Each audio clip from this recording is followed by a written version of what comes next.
NXT's episode 272 was something really special and something really different. Welcome back, everyone. This is Jason, aka J-Bone of the Ramblin' About Wrestling podcast, here to bring you my review of NXT's episode 272.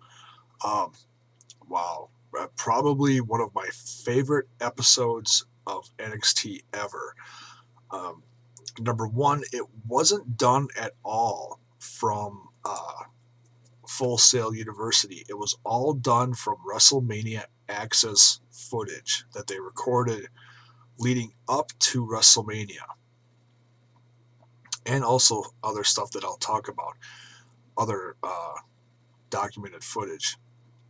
First of all, the matches that were done, and I'm looking at the WWE website here, pictures of the tournament photos. The tournament was all leading up to the Andre the Giant Memorial Battle Royal. Now,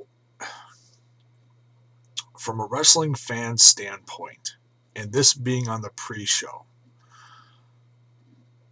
not too many people felt that this was going to be something that special. Just looking at who was all in it and, from a roster's point of view, it was all mid-card and lower, pretty much, that was used for the Andre the Giant Memorial Battle Royal.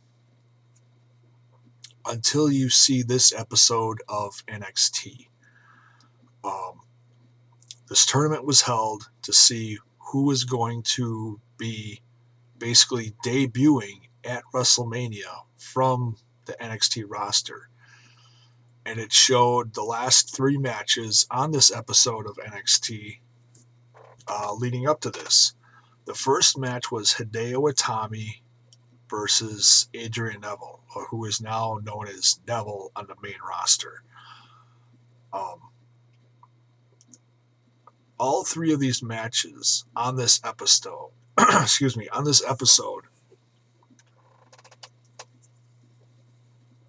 were 5-star matches.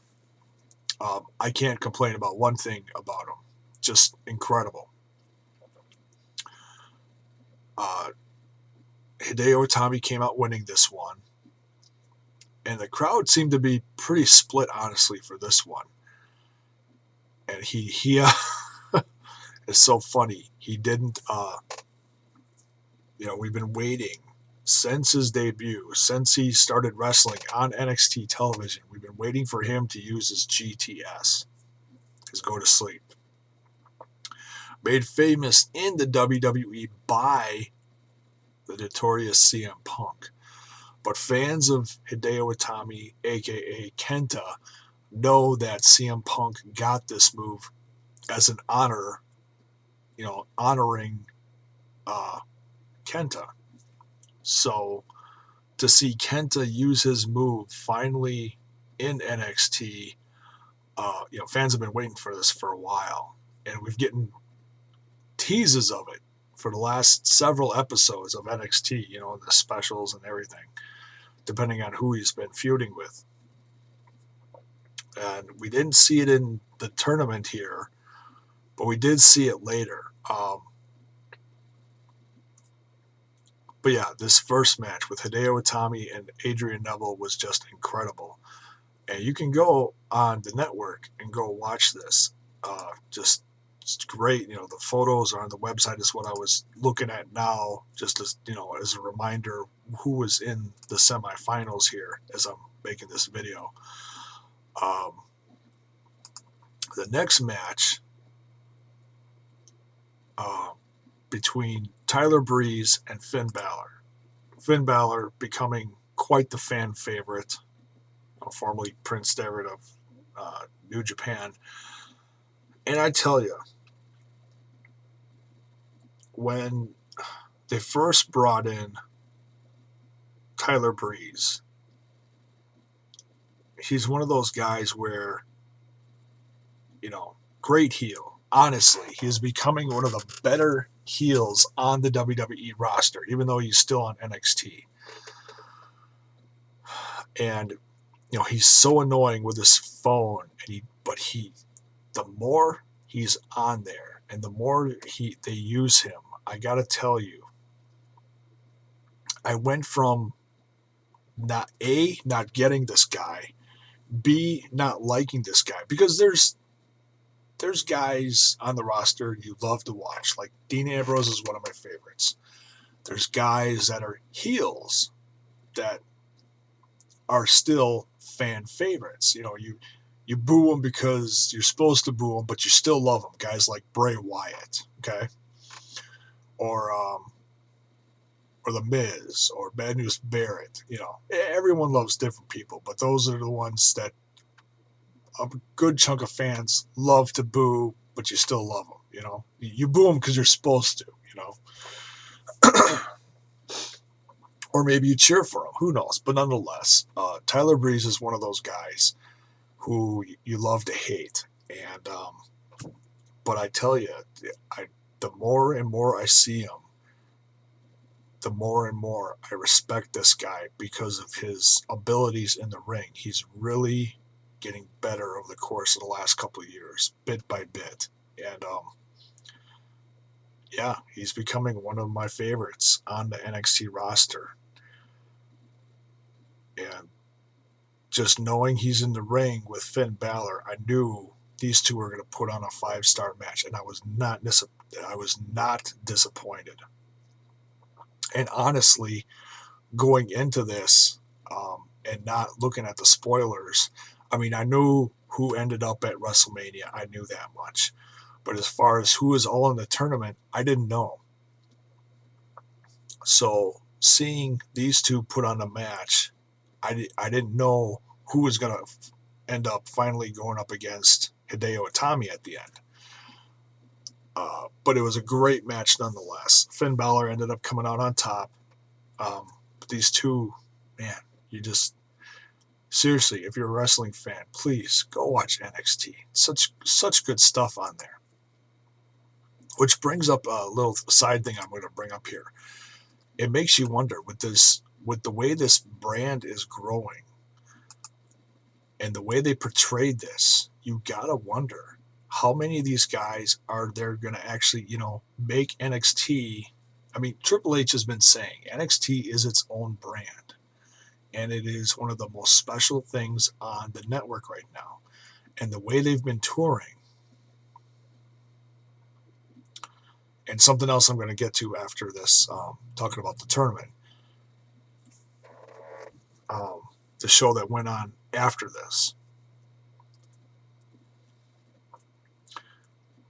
This tournament was really something special because it was one of the first of its kind for NXT. Last year they did something where they had someone going up to, what was it? Oh, it was someone, was it the Royal Rumble?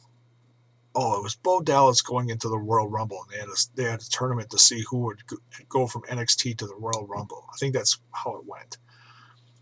So they had that, but this was even more special. This is going to WrestleMania. And then they had Hideo Itami versus Finn Balor, who won his match against Tyler Breeze. I'm sorry if I didn't say that already. But and these two have faced each other before, Balor and Itami. So you knew this was going to be something very special. And it was. Incredible. 5-star match. And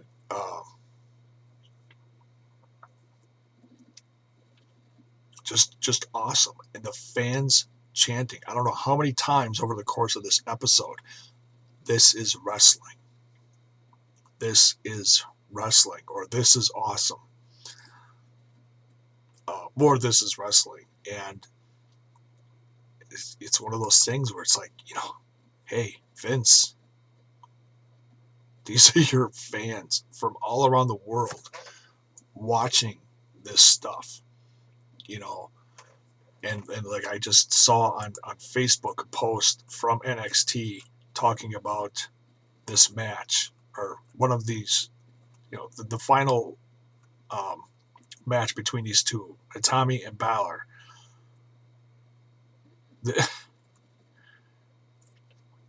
uh, the the picture and the post above the picture says it was Hideo Itami versus Finn Balor in another amazing match between the two WWE NXT superstars. And someone in the comments said wrestlers. This is wrestling. These are wrestlers. It's like, and they're letting them do what they do best. It's so good to see. I don't understand why he won't call this wrestling. It's the biggest show of the year. You're calling it WrestleMania. The wrestling. Just call them wrestlers. I don't understand it. Why he's so against that word. What is he going to change the name of WrestleMania next year to Superstar Mania? It's like, come on. This is wrestling. It's not a bad word. It's not a cancer. It's what they do for you. They wrestle. But anyways, such a good match between Balor and Hideo Itami, and of course Hideo Itami ends up winning. And then they showed the footage of the special show that they put on in San Jose outside of WrestleMania Access. I don't remember, I'm sorry, which arena it was. Stupid phone. Goes off every time I make a video now, I swear.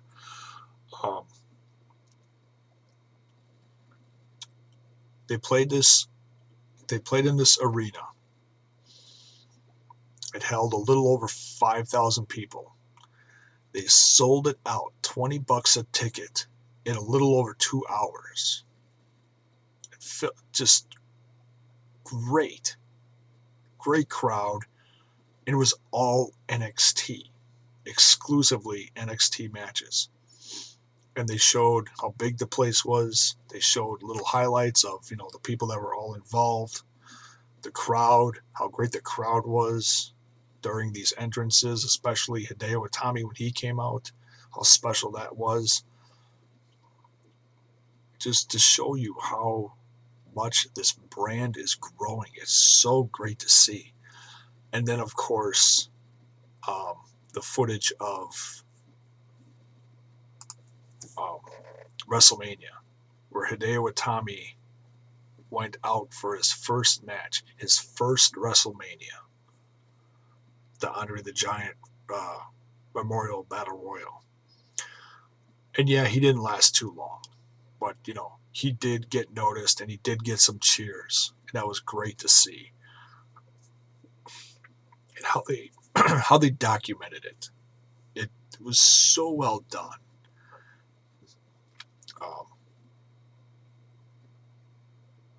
And also showing how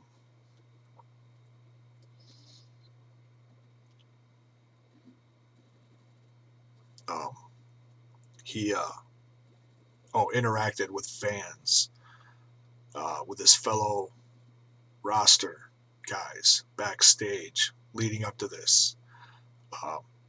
His short but sweet conversation with Seth Rollins, who is later that night going to become champ, saying, hey, it's your first WrestleMania. It took me 3 years in NXT to get up to WrestleMania. 6 months. It just shows you how special Hideo Itami is, how good Hideo Itami is. And there was that brief moment where he was backstage with Daniel Bryan, shaking hands with him. It's like, you hope to God Daniel Bryan stays healthy long enough to have a great match or something with Hideo Itami at WrestleMania. It would be so epic, so awesome. And then the footage of him in the match with all the other roster guys during the match at WrestleMania. Even if it was on the pre-show, it doesn't matter. It was special. It was his moment, his first big WWE moment. And And yeah, he got eliminated from Big Show, which, fans blew up about. Oh, they buried him. No, he didn't get buried. No, he didn't win. But not everyone who um, gets eliminated from a match or loses a match gets buried. Okay, it was still special for him. I want you to try to realize that, because I did. It was cool. So yeah, top to bottom, this episode was something really cool to see all the behind the scenes footage from Access leading up to WrestleMania for these guys. Just awesome. It was almost like a mini documentary of Hideo Itami, because it also showed footage from him arriving in NXT and getting signed over in Japan last July leading up to WrestleMania this year. So that was cool. A little step-by-step process. So, yeah, let me know what you thought of this episode, please. I would love to hear your comments below. Let me know what you thought of this. I thought it was incredible. So fun to watch. Just a nice little side thing from WrestleMania, because WrestleMania was really good, in my opinion. One of the better ones I've seen in the last decade, honestly. Especially if you're a wrestling fan. Gosh, yeah. Just seriously, watch this episode. It's really cool. So that's it for this one. Thanks for watching, guys.